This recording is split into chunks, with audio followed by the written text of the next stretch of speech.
Saya bukan santri pondok, saya orang awam. Soalan saya ialah setiap minggu pada hari Jumaat, masjid-masjid di Negeri Sembilan khutbah dia memperingatkan jemaah seperti ini.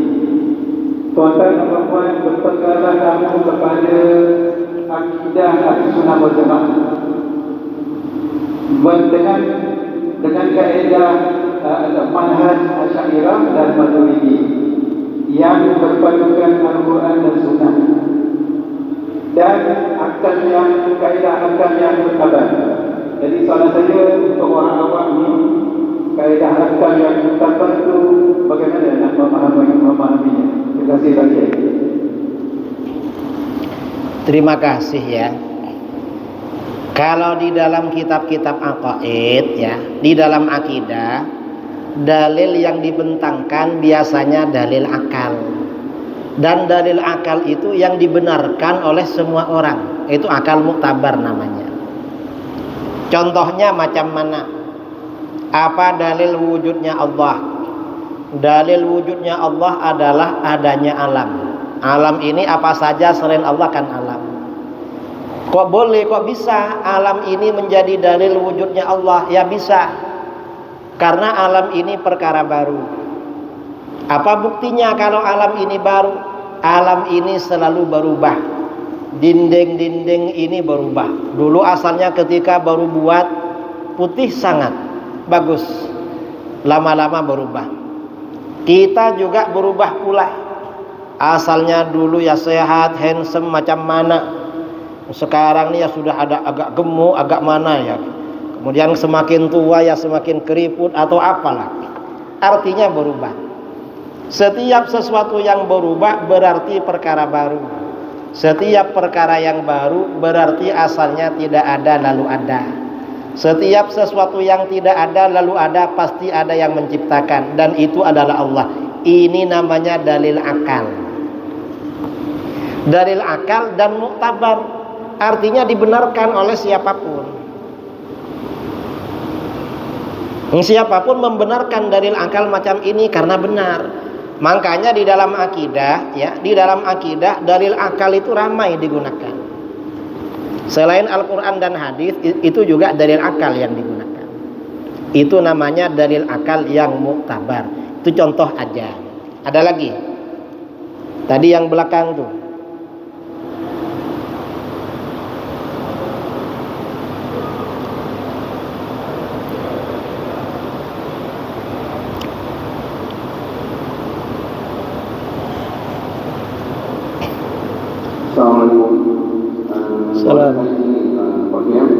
Kalau seseorang itu dia orang lagi, contohnya dalam bagian hasil, adakah kesannya dilakukan, adakah dua poin yang untuk akan dilakukan dan kemudian? Macam mana lagi? Kalau satu kali mengadu tentang pembagian hasil, adakah dua poin yang untuk akan disiksa di kubur? Karena gaduh. Gaduh soal apa?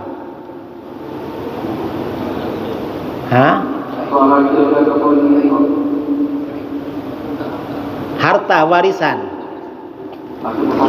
Jadi begini, ketika ada seseorang meninggal, maka pusaka harta yang ditinggalkan itu wajib dibagi-bagi sesuai ilmu faraid, sesuai ilmu mirath yang ada di dalam Al-Quran. Dan itu tak bagi. Kalau tak di faraid tak bagi. Wajib di faraid itu. Kalau nanti misalnya tidak dibagi macam faraid, lalu dia mengambil yang bukan haknya, maka haram hukumnya. Mestinya itu dapat akhirnya masuk ke sini, itu haram. Jadi pertama, warisan itu dibagi-bagi sesuai faraid. Macam peninggalannya tanah sekian, anaknya berapa dibagi-bagi. Yang laki-laki 2 kalinya 2 kalinya perempuan. Setelah dibagi-bagi, misalnya abangnya dah kaya, tak perlu faraid, tak perlu warisan, tak apa dibagi sama saudaranya dah. Ini hak aku, hak saya serahkan pada kamu. Saya dah cukup. Dah apa-apa kalau begitu.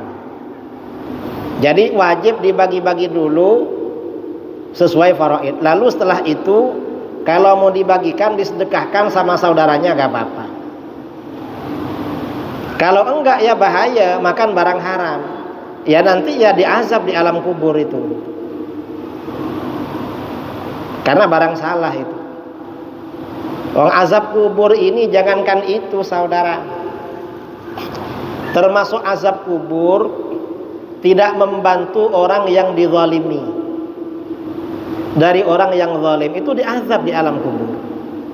Ada orang saleh dibakar di alam kubur, itu hadis ya, dibakar. Loh, saya kenapa dibakar? Apa salah saya? Akhirnya loh, kamu pernah lalu di sana, ada orang dizalimi, kamu diam. Padahal tak ikut-ikut kan. Azab kubur ini ya memang agak pelik lah. Jadi itu, ada lagi. Nih.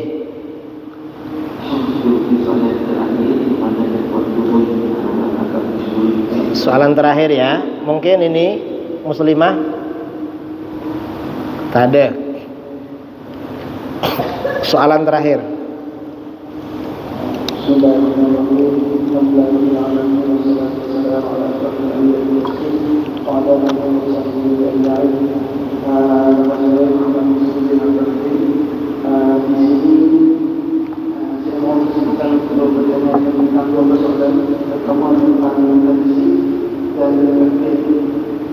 Pertama tentang tradisi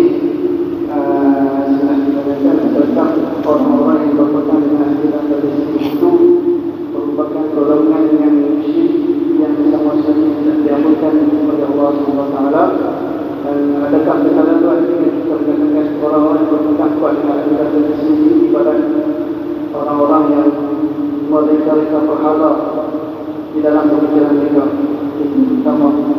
Yang kedua berkenaan takbir, tidak bagi nasi sehingga kebanyakan tentang golongan akal yang terlihat membawakannya berdasarkan Al-Sunnah wal Jamaah juga, tetapi ada beberapa perkara yang tidak tegak keras, bukan setakat melawan yang menjadi memahami. Bahkan di dalam perkara yang berkaitan dengan kesucian, contohnya seperti istilah suci, seperti wadah wujud atau wadah wujud, dan juga mereka menerjemahkan istilah-istilah kesucian itu di dalam konsep yang dalam, tinggalkan ada yang pernah secara terbuka mengkabirkan Imam Mansur Al-Halaj dengan kerana perkataan syafaat. Sedangkan ulama telah sebutkan sebagai syafaat, tapi diterjemahkan secara dari kaum Ahmad minta Ustaz tolong sebutkan sedikit. Terima kasih ya. Soalan pertama, masalah tajsim. Tajsim ini kata Imam Syafi'i, tajsim itu artinya orang yang beriktikad bahwa Allah itu berupa jisim. Orang yang tajsim, Imam Syafi'i berkata al-mujassimu kafir. Orang yang bertajsim itu kafir. Cuman kata ashab, murid-murid Imam Syafi'i, yang kafir itu kalau al-mujassim tajsiman syarihan. Tajsimnya itu terang-terangan. Macam Allah itu jisim seperti jisim-jisim yang ada, itu kafir. Kalau tak terang-terangan tidak kafir, tapi sesat dan menyesatkan. Misal dia cakap Allah itu jisim tapi tak macam jisim yang ada, ini sesat. Kemudian yang kedua Ahbash. Ahbash ini anak murid atau pengikut Syekh Abdullah Al-Harari Al-Habashi yang dah wafat lebih 10 tahun yang lepas. Di Indonesia, di Malaysia ini ada anak-anak muridnya. Beliau ini di dalam akidah bermadhab Imam Syafi'i, Imam Asy'ari akidahnya dalam fiqh mengikuti mazhab Imam Syafi'i, akidahnya Imam Asy'ari, dan juga orang-orang tasawuf. Tetapi Ahbas ini memang punya beberapa perkara yang berbeza dengan mayoriti ulama Syafi'iyah, berbeza dengan mayoriti ulama Asy'ariyah dalam beberapa perkara. Nah, dalam beberapa perkara di mana Ahbas ini berbeza dengan mayoriti, kita tak ikut. Kita tetap ikut guru-guru kita, ulama-ulama dulu yang berpegangan dengan jumhur mayoriti ulama Asy'ariyah dan ulama Syafi'iyah. Saya rasa perkara-perkara di mana mereka berbeza dengan mayoriti itu terasa di sini, juga di Indonesia terasa. Tapi di Indonesia karena memang tak peduli, tak begitu berkesan. Yang berkesan malah di sini. Itu soalan yang kedua. Saya kira itu ya. Ada lagi tadi soal apa? Sudah ya?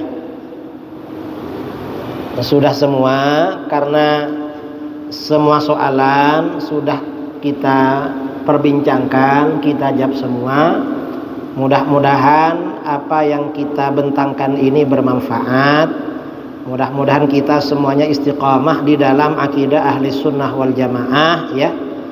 Mudah-mudahan juga Allah menjaga kita, keluarga kita, orang-orang yang kita sayangi, bangsa kita, umat Islam di rumpun bangsa Melayu.